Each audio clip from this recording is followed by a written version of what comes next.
ही चाहिए, पैदा ही नहीं होना चाहिए, पैदा हुए तो इनको मर जाना चाहिए। बिल्कुल सही कहते हैं। और मुझे पता है ऐसा गाँव वालों ने कई बार बोला है, लेकिन क्या कर सकती हूँ मैं। हेलो फ्रेंड्स, राधे राधे और वेलकम है आप सभी का मेरे न्यू वीडियो में। तो मैंने व्लॉग बनाया अभी आप लोगों के साथ शेयर भी करूँगी किसी दिन। और आज कुछ और बात करने आई हूँ मैं, क्योंकि कई महीनों से मेरे मन में उथल पुथल सी मची हुई थी। बहुत से सवाल, बहुत से जवाब जो खुद से ही कर रही थी और खुद को जवाब भी दे रही थी। तो क्या है क्या नहीं। और जैसा कि आप लोगों को पता है, मेरी सासू माँ की तबीयत ख़राब थी, बहुत ज़्यादा हालत ख़राब थी, मतलब बहुत ज़्यादा। तो वो ठीक हो मतलब पहले से बेहतर है और ठीक हो रहा है। और वो घर जा चुकी हैं हॉस्पिटल से, मतलब घर आ गई हैं, देवरानी के घर पे हैं।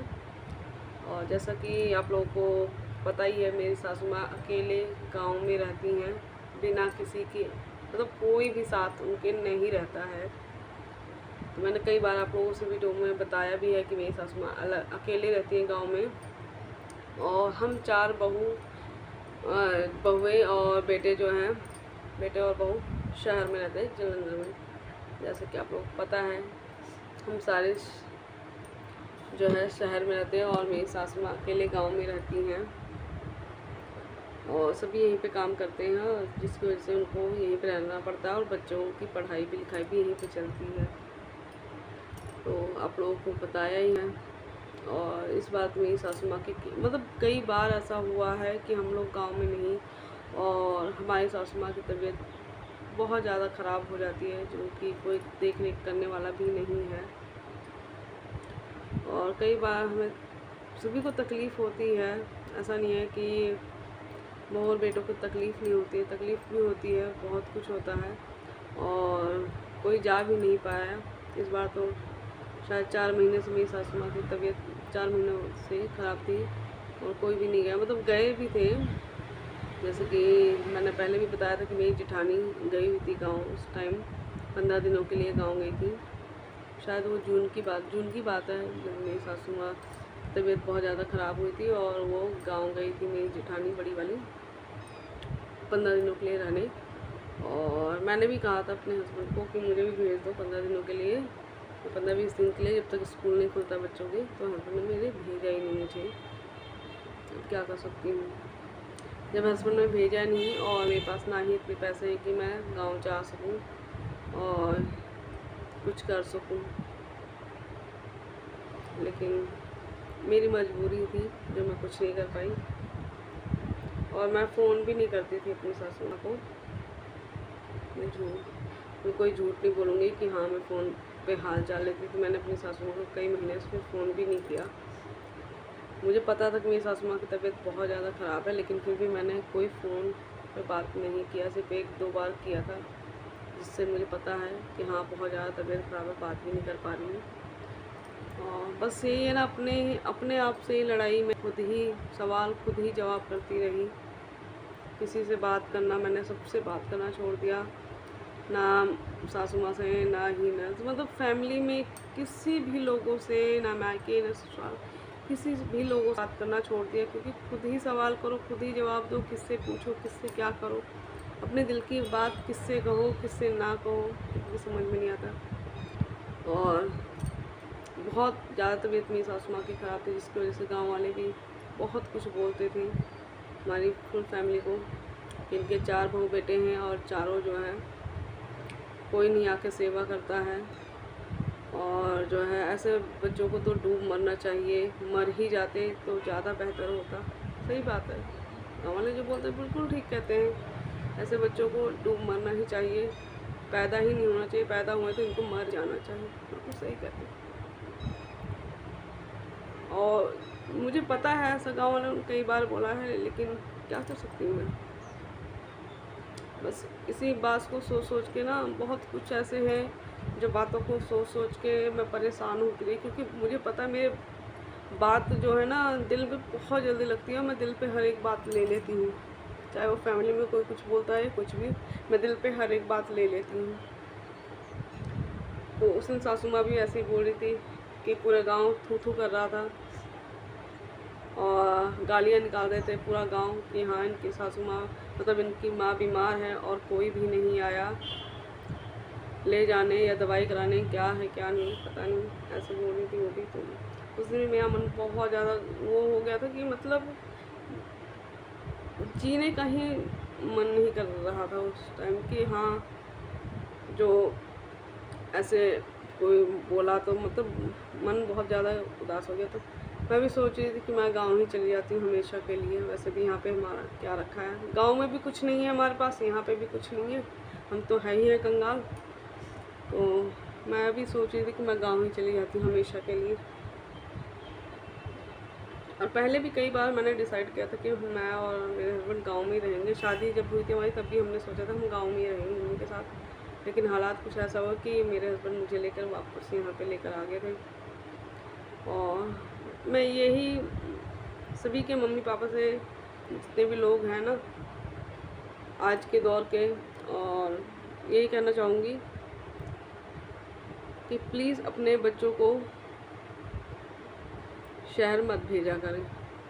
जिनके भी बच्चे गांव में रह रहे हैं अपने मम्मी पापा के साथ, वो शहर ना भेजें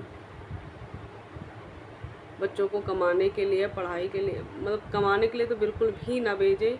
वो जहाँ है माँ बाप वहीं पे अपने बच्चों को रखें तो ज़्यादा बेहतर है कि कल को उनको गालियाँ ना सुननी पड़े किसी से। पहले तो अपने बच्चों को भेज देंगे शहर, जाओ बेटा कमाओ, फिर शादी करेंगे, बहू को भी भेज देंगे, वो भी भाई बहू आई है वो पति के साथ ही रहेगी, अकेले नहीं रहती है बहू। और आज की बहू तो बिल्कुल भी नहीं रहती है कि वो पति के बिना गांव में अकेले रहें। तो प्लीज़ मैं तो यही कहूँगी कि अपने बच्चों को अपने साथ ही रखें, शहर ना भेजें, अपने साथ रखें ताकि किसी को गालियाँ देने का मौका ना मिले।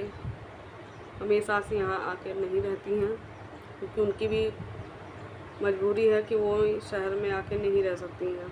उनका खान पान और उनके बहुत से ऐसी चीज़ें हैं जो वो शहर में आके नहीं रहना चाहती। उनको शहर पसंद ही नहीं है, वो गांव में शुरू से रही हैं, उनको गांव ही अच्छा लगता है, वो शहर में आना नहीं चाहती हैं। तो जो हुआ सो हुआ।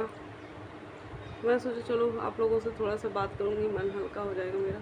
देखते हैं क्या होता है क्या नहीं। मेरा तो दिल करता है मैं गाँव चली जाऊँ हमेशा के लिए।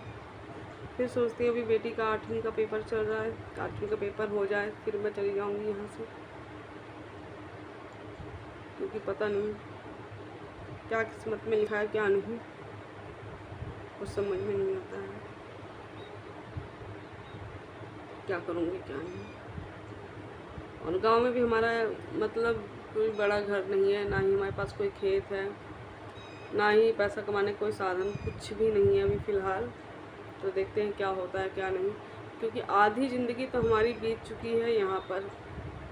समझ सकते लोग, आधी ज़िंदगी, हमारी शादी 15 साल हो गए हैं, तो आधी ज़िंदगी हमारी समझ लो बीत चुकी है शहर में, और आधी ज़िंदगी बची हुई है जो वो देखते हैं आगे चल के हम कैसे सर्वाइव करते हैं गाँव में।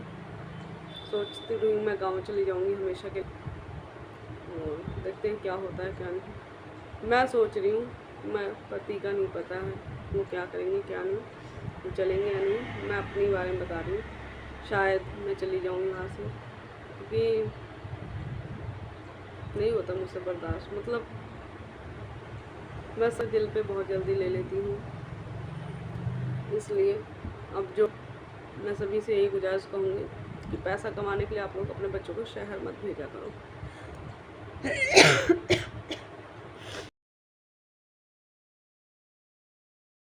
सॉरी, वो अपने पास ही रखें, जो काम है वहीं पे करें, वहीं पे उनका फ्यूचर बने और वहीं पे रहे, अपने माँ बाप के पास ही रहे।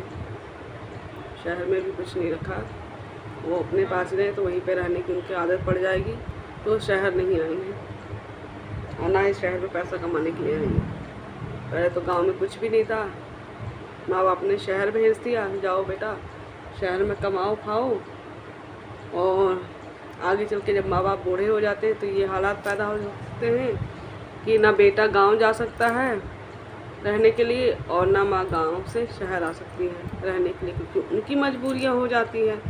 वो शहर में सर्वाइव नहीं कर पाते हैं, रह नहीं पाते हैं, और बेटा गांव में नहीं रह पाता है, क्योंकि वो अपना काम धाम जो करता है थोड़ा बहुत, उसे छोड़ के वापस से वहाँ जाना है आधी ज़िंदगी बिताने के बाद, तो वो थोड़ा सा और मुश्किल होता है। वहाँ पे फिर से स्टार्टिंग से गांव में सब कुछ करना मुश्किल हो जाता है।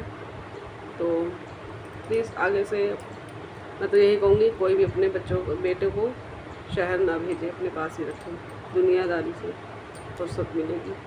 क्योंकि कुछ बहुएँ होती है जो हम जैसी, जिन्हें परेशानी उठानी पड़ती है बाद में। और मुझे पता होता ना कि ऐसे हैं, मैं कभी शादी ना करती शहर में, कि लोगों के ये सारी बातें सुननी पड़े हमें। सच बता रही हूँ, मुझे पहले पता होता कि माँ बाप साथ में नहीं रहेंगे और सेवा पानी नहीं होगी, तो वो भी सारा पाप जो है हमें ही लगने वाला, हम लोगों को ही लगने वाला, किसी और को नहीं लगेगा। वो कुछ भी हो, माँ बाप की सेवा करना बच्चों की जिम्मेदारी होती है, सेवा करना जिम्मेदारी होती है, लेकिन ये हालात हो जाता है। तो चलिए, आज की वीडियो बस इतना ही, ज़्यादा कुछ नहीं बोलूँगी, क्योंकि मन भी नहीं है कुछ भी ज़्यादा बोलने का। बहुत तकलीफ़ से इस टाइम में गुजर रही हूँ, बहुत ज़्यादा तकलीफ़, कि मैं ज़्यादा बयां भी नहीं कर सकती कि मैं किस तकलीफ़ से गुजर रही हूँ, और तो पता नहीं, लेकिन मैं अपनी बात बता रही हूँ। तो चलिए फ्रेंड्स, इतना ही कहना चाहूँगी। देखो, मेरी बेटी का अगर 8वीं का पेपर ना होता तो मैं चली जाती गांव मम्मी के साथ ही, लेकिन देखते हैं पेपर ख़त्म होने के बाद फिर मैं सोचती हूँ कुछ। तो फिर चलिए, बाय बाय। और आपकी क्या राय है कमेंट में ज़रूर बताइएगा। आप लोगों की राय, अगर आपके साथ ये हालात आए तो आपको क्या करना चाहिए, क्या नहीं। क्योंकि आप लोगों को पता ही है, मेरे हस्बैंड माली का काम करते हैं, मेरे सारे जितने भी फैमिली के मेम्बर यहाँ पे हैं सभी माली का काम करते हैं, गार्डन वगैरह, फूल पौधे वगैरह का काम करते हैं, गार्डनिंग का काम करते हैं, और उनकी छोटी मोटी सी जॉब है जिसकी वजह से उनका घर का गुजारा चलता है। तो ये सब छोड़ छाड़ के गांव जाना सही है या गलत है, आप लोग बताइएगा। थोड़ा सा राय आप लोग भी दीजिएगा अपने कमेंट के ज़रिए। ठीक है फ्रेंड्स, तो चलिए बाय बाय।